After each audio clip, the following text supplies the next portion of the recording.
मुस्तफा साहब, आपसे पहले ये खारजी फितने के ऊपर सवाल कर लूँ। ये एक नया वॉरफेयर के टैक्टिक्स हैं।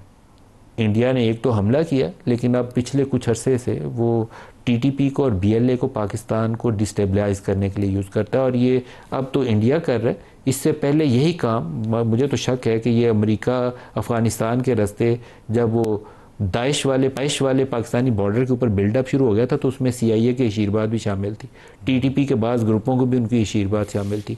तो हमें किसी ने काबू करना हो तो अब वो इन ग्रुपों को काबू कर लेते हैं, वो इनको पैसा देते हैं, असला देते हैं, अमरीकी असला इन सब के पास, वो आते हैं और हमलावर हो जाते हैं। जी शुक्रिया मलिक साहब। मलिक साहब, सबसे पहले तो आपने उन हमारे नौजवान बच्चों की, बहादुर अफसरों की, सिपाहियों की तस्वीर दिखाई। मेजर मोइज़ का आपने शहीद का जिक्र किया, मेजर मोइज़ और लांस नाइक जुबरान जी, और उनकी वीडियो भी दिखाई। तो हमें अपने जवानों की शहादतों पर फ़ख्र है जी। इन्हीं की वजह से हम पाकिस्तान को जो ख़तरात हैं, दहशतगर्दी से जो ख़तरात हैं, महफूज बनाने में हमारे इन शोहदा का बड़ा किरदार है। अपने खून के ज़रिए ये इन लोगों से लड़ते हैं, और अल्लाह का शुक्र है कि पिछले 20-22 सालों में जब से पाकिस्तान में ये दहशतगर्दी के ख़िलाफ़ एक जंग शुरू हुई है, उसमें कभी भी ऐसा मौका नहीं आया कि जहाँ पर हमारे जवान, हमारी फोर्सेस, चाहे वो पुलिस हो चाहे फ़ौज हो, कि वो एक कदम भी वो पीछे हटे हों। हमेशा उन्होंने आगे बढ़कर इस मामले में अपना किरदार अदा किया। जहाँ तक ओवरऑल दहशतगर्दी के इशू का ताल्लुक है, तो इनकी टीटीपी हो या बीएलए हो, इनकी जो एसोसिएशन है गैर मुल्की फंडिंग की, वो तो बहुत पुरानी है।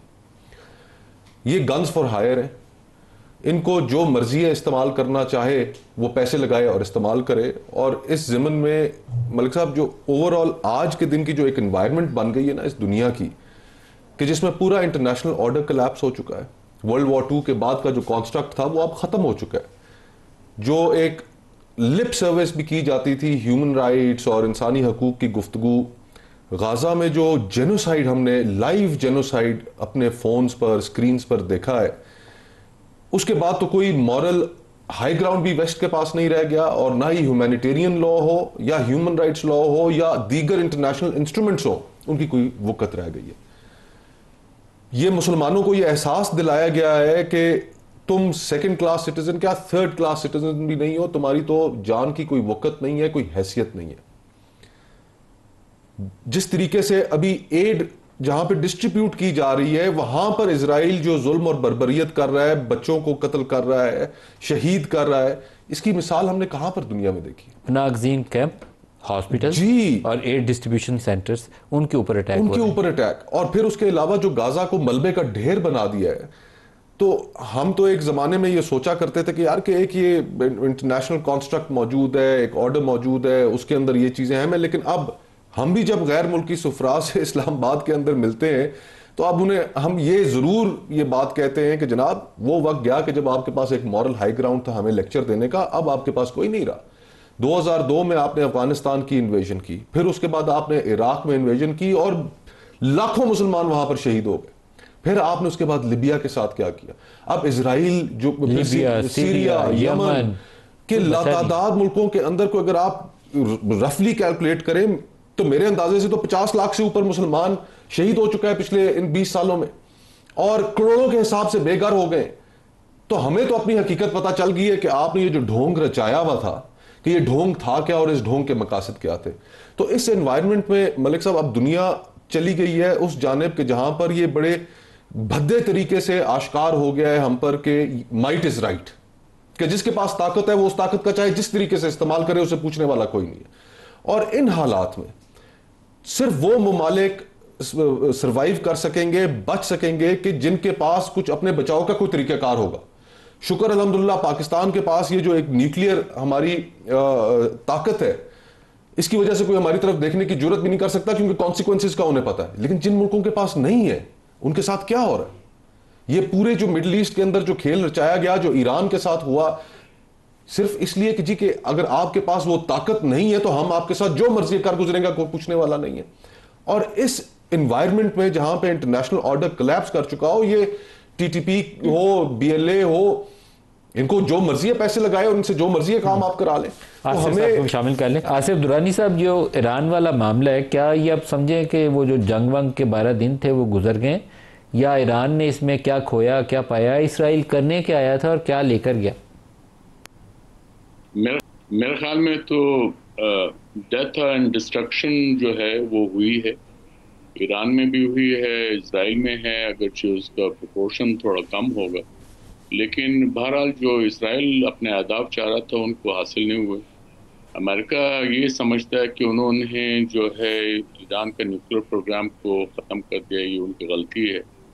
और जिस यूरेनियम की हम बात कर रहे हैं 60% फॉरडो के अंदर, वो बात ये कि Iranians are not so naive कि वो इस मटेरियल को जानते बूझते कि उस पर हमला होना था, वो उसको वहीं रहने देते। और उससे बढ़कर बात ये है, जो अमेरिका ने हमला किया ये भी इनफैक्ट आईएईए के उसूलों की खिलाफ वर्जी है, क्योंकि आईएईए रिस्पॉन्सिबल है ये नातांस, फर्दो और इस्फहान की जो फैसिलिटीज़ हैं उनके लिए, प्लस बुशहर में उनका जो न्यूक्लियर प्लांट है उधर भी वो है। तो इसलिए और फिर ये कि आईएईए की जो सेफगार्ड्स के अंडर ईरान कैसे अपना जो है वो डेडिकेटेड प्रोग्राम जो है वो शुरू करता है, या वो अपना न्यूक्लियर वेपन्स प्रोग्राम करता है, ये सारी बहाने जैसे खोकर साहब ने दुरानी साहब, लेकिन आईएईए से तो वो जो राफेल है उसने बड़ा वाशगाफ अल्फाज में कहा था कि मैं ये बिल्कुल नहीं कह रहा कि ईरान न्यूक्लियर हथियार बना रहा है, मैं ये भी नहीं कह रहा कि उनके पास एक डिवाइस है,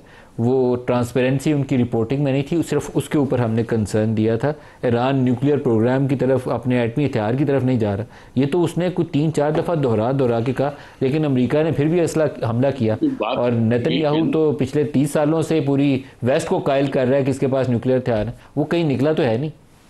ये एक बहाना था ना, इट वॉज अ रूस टू प्रेशराइज ईरान, अपने जो उन्होंने अपने मिलिट्री पावर्स था उसका मुजाहरा करना था, वो उन्होंने कर दिया है, लेकिन उसके हदफ तो हासिल नहीं हुए। लेकिन दुरानी साहब, इससे लेसन क्या मिलता है? वो आए हैं, उठे हैं और मार के चले गए हैं, तो ये तो कल किसी और मुल्क के साथ भी लेसन यही है कि आप अपने आप दुनिया को भी तो सोचना चाहिए।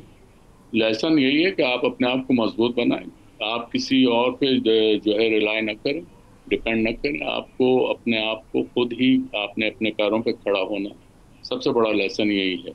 आप किसी के उस पर नहीं, जैसे अमेरिका आप वो ताकत है तो इसका मतलब ये है कि सारे उसके अम्ब्रेला के अंदर आ जाते हैं, तो आपको भी खुद वो एक अम्ब्रेला बनाना है, अपने आप को बनाना। वो उसके लिए वो कोई आपके लिए काम नहीं करेगा, ना आपके लिए जो है वो कोई लड़ाई लड़के देगा। तो ईरान को भी अपनी लड़ाई खुद लड़नी है, उनमें रेजिलेंस है, उन्होंने किया।